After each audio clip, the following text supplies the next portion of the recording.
महत्वपूर्ण बात आपको बताना चाहता हूं। बताऊं? याद रखोगे? ये आपके फायदे वाली है। फायदा उठाओगे? देखिए, उड़ीसा तो हमारा भगवान सूर्यदेव की भूमि है। सूर्यदेव की प्रेरणा से मोदी ने देश को एक और गारंटी दी है।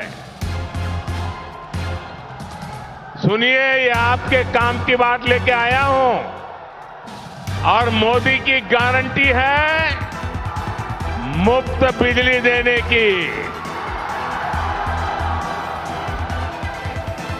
Zero bill.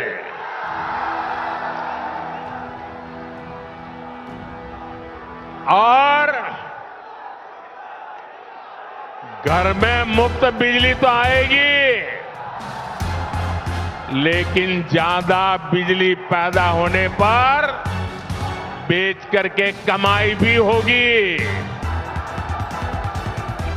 भाजपा सरकार ने पीएम सूर्यघर मुफ्त बिजली योजना बनाई है।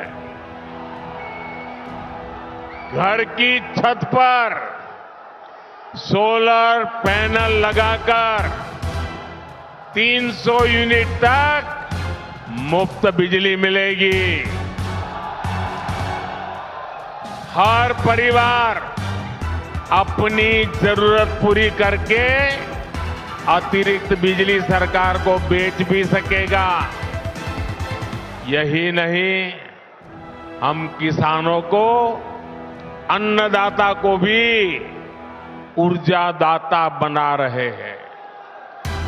वे भी खेत की मेड़ पर या खाली जमीन पर सोलर पैनल लगा सकते हैं।